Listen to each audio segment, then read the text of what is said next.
Find the area of a triangle whose vertices are 4, 5, 0, 7 and -1, 1. तो suppose हम ये triangle consider करते हैं और इसके वर्टाइसेस हम सपोज लेते हैं x1 y1 and suppose x1 y1 represent करता है 4, 5 को. देन सेकेंड वर्टेक्स को हम नाम देते हैं x2 y2 and suppose this represents 0, 7 and third vertex is say x3 y3 and suppose ये represent करता है -1, 1 को. Now we know that the area of triangle could be easily calculated as half into, okay, using determinants. So we have x1 y1 1, then x2 y2 1 and x3 y3 1. तो ये सारे जो coordinates हैं हम इसमें सब्स्टिट्यूट कर देते हैं and let us see what we obtain. So we have half into x1 y1 है 4, 5 और यहाँ पे हमें लिखना है 1. x2 y2 is 0, 7 and then 1 and x3 y3 is -1, 1 और यहाँ पे आ जाएगा 1.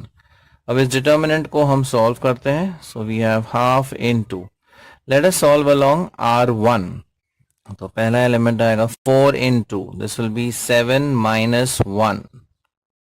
Then मिडिल टर्म का हम साइन चेंज करते हैं. So यह -5 into, this will be 0 plus 1. So 0 plus 1. Third element would remain positive. So plus 1 into, यह आ जाएगा 0 and ये product -7. So if you subtract ये हो जाएगा +7. So finally we have half into, अब 7 minus 1 is 6, 6 4s ये हो जाता है 24. This total is 1 into 5, ये हो जाता है -5. ये टोटल है 7 into 1, तो यह आ जाएगा 7. So it is half of, now 24 plus 7 is 31, 31 minus 5 ये हो जाता है 26. तो अगर हम ये डिवाइड करते हैं you get the required area as 13 square units. Find K if the area of the triangle with vertices A, K, 3, B -5, 7 and C -1, 4 is 4 square units. तो यहाँ पर ट्राइंगल ABC दिया हुआ है और इसके वर्टाइसेस दिए हुए हैं. वर्टेक्स A है K, 3, देन वर्टेक्स B है -5, 7 एंड वर्टेक्स C है -1, 4 और इस ट्राइंगल का एरिया दिया हुआ है 4 square units.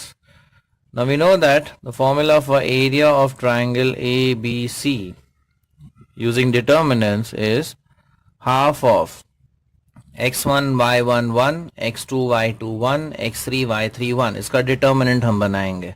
तो यहाँ x1 y1 सपोज है k3 और फिर आएगा 1, x2 y2 है -5, 7 फिर हम लिखेंगे 1 एंड c है -1, 4 तो यहाँ पे आएगा x3 y3 दैट इज -1, 4, 1. अब ये एरिया वैल्यू दी हुई है 4. So you could say 4 is equal to half of k 3 1 -5 7 1 -1 4 1. But determinant की वैल्यू, राइट, एरिया तो हमेशा पॉजिटिव रहता है लेकिन डिटर्मिनेंट वैल्यू पॉजिटिव भी हो सकता है, नेगेटिव भी हो सकता है. तो जब हम ये एक्सपैंड करेंगे हम दोनों केसेस कंसिडर करेंगे, +4 as well as -4. So when you expand this determinant, अब ये 2 को चाहिए तो हम यहां ले सकते हैं. So we would have k31 -5 7 1 -1 4 1 is equal to 8. But on expansion we may get the answer as +8 or -8 because अभी हम सिर्फ डिटर्मिनेंट पे फोकस कर रहे हैं. तो एरिया तो हमेशा पॉजिटिव रहेगा लेकिन value of determinant may be positive और इट मे बी नेगेटिव. इसलिए जब हम एक्सपैंड करेंगे तो यहाँ पर हम प्लस या -8 दोनों कंसिडर करेंगे. तो इसे हम एक्सपैंड करते हैं. So we have k into 7 ones is 7 minus 4 ones is 4. Then second term we are solving along R1, तो middle term का sign change हो जाएगा. So minus 3 into minus 5 plus 1. Third term है plus 1 into minus 20 plus 7. Now this could be plus or minus 8 because value of determinant can be positive or negative. अब ये difference आ जाएगा 3, so this becomes 3k. ये है minus 4 into minus 3, तो ये हो जाएगा plus 12. Minus 13 into 1, ये हो जाता है minus 13 is plus or minus 8. So we have 3k minus 1 is equal to plus or minus 8. तो यहां से हमारे पास दो आंसर्स आएंगे.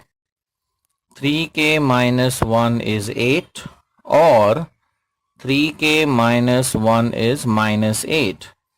तो यहां पर हमें मिलता है 3k is equal to 9. So k is equal to 3. And second possibility है 3k is minus 8 plus 1, ये हो जाएगा minus 7. So k की जो second value आ सकती है वो है minus 7 upon 3. तो यहाँ पे आपको खाली रीजन लिखना है. as determinant value may be positive or negative, इसलिए हम plus minus 8 कंसिडर कर रहे हैं. So this is how you obtain the missing value of k.